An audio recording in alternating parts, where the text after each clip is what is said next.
हरे कृष्णा, राधे राधे। आज हम आपको बैसाख मास का 7वां अध्याय सुनाएंगे। श्री नारद जी बोले, मिथिलापुरी का धर्मात्मा राजा इस अद्भुत चरित्र को देख हाथ जोड़कर सुखपूर्वक बैठे हुए ब्राह्मण से कहने लगा, हे महात्मन, मैंने यह अद्भुत और आश्चर्यमय चरित्र देखा, जिनके धर्म के प्रताप से इक्ष्वाकु वंशीय राजा को मोक्ष हो गया। इस धर्म को विस्तार से कृपा कर मुझे सुनाइए। राजा के प्रश्न को सुनकर महात्मा श्रुतदेव जी बोले, धन्य है। यह कह राजा की प्रशंसा करते हुए बोले, हे सौम्य, शुभ भागवत धर्मों का वर्णन मैं तेरे आगे कहता हूँ। इसको जान लेने से प्राणी सांसारिक जन्मादि बंधनों से छूट जाता है।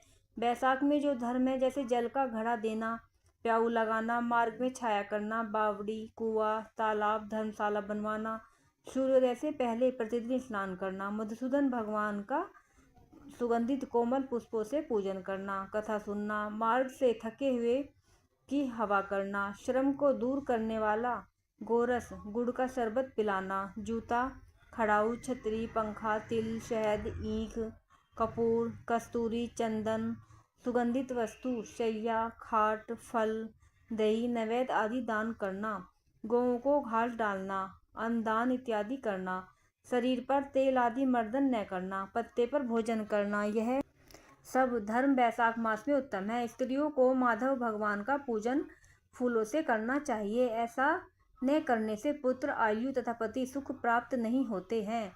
बैसाख मास में जल व अन्नदान, भूखे प्राणियों को अवश्य भोजन कराना चाहिए। न करने से पशु और पिशाच योनि मिलती है। हे राजन, मैं अन्नदान न करने की एक अद्भुत कथा तेरे सामने कहता हूँ। रेवा नदी के किनारे मेरे पिता पिशाच होकर भूख और प्यास के मारे शिथिल होने से उनकी क्षुधा और तृष्णा बढ़ गई। छायाहीन शैवल के वृक्ष के पास अन्न न मिलने के कारण अपना ही मांस खाने से कंठ के बीच में मांस खड़ा हो गया। कंठ नली का छिद्र सूक्ष्म हो जाने से पीड़ा के कारण प्राण जाने का भय था। कुआं, बावड़ी, शीतल जल को विष समझते थे। मैं गंगा यात्रा के निमित्त जा रहा था, तब मार्ग में देवयोग से रेवा नदी के किनारे पर पहुंचा। वहां यह अद्भुत दृश्य देखा। शालमली के वृक्ष की जड़ में एक पिशाच भूखा प्यासा चिल्लाता हुआ अपना मांस खा रहा है। वह पापी मुझे मारने के लिए दौड़ा, परंतु मेरे तेज के मारे निहत हो गया। मेरे हृदय में दया उत्पन्न हुई। तब मैंने उससे कहा, डर मत, तू कौन है, जल्दी बता, तुझे कष्ट से अभी छुड़ा दूंगा। मेरे ऐसा कहने पर अपना पुत्र मुझे न जान कहने लगा कि मैं पहले आनर्त देश में भूव्राख्य नगर में जन्मा था। मेरा नाम मैत्र था और संस्कृति गोत्र में उत्पन्न हुआ था। तप, दान, विद्या और यज्ञ आदि मेरी बड़ी निष्ठा थी। मैंने संपूर्ण विद्या पढ़ी और पढ़ाई, संपूर्ण तीर्थों में स्नान किए। हे अंग, मैंने भिक्षा के लोभ से बैसाख मास में अन्न का दान नहीं किया। इससे विचार होता है कि इसी कारण मुझे पिशाच की योनि मिली।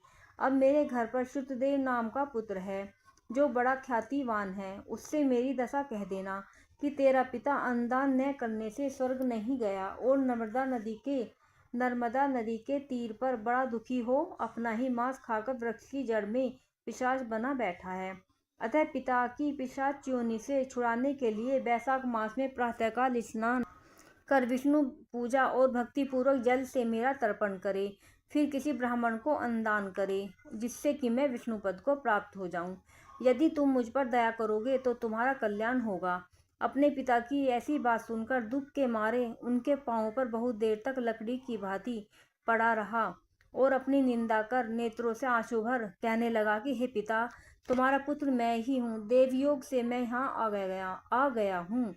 अब तुम्हारे बतलाए अनुसार यात्रा करके शीघ्र घर जा। मैं इसकी संक्रांति में विष्णु भगवान निमित्त अन्न अर्पण करूँगा। पिता की आज्ञा अनुसार मैंने तीर्थ यात्रा कर घर बैसाख के महीने में अन्नदान किया। तब मेरे पिता पिशाच योनि से मुक्त हो विमान पर चढ़ मुझे आशीर्वाद दे विष्णु लोक को गए, जहाँ से फिर कर नहीं आते हैं। इसलिए अन्नदान सब शास्त्रों ने बड़ा धर्म कहा है।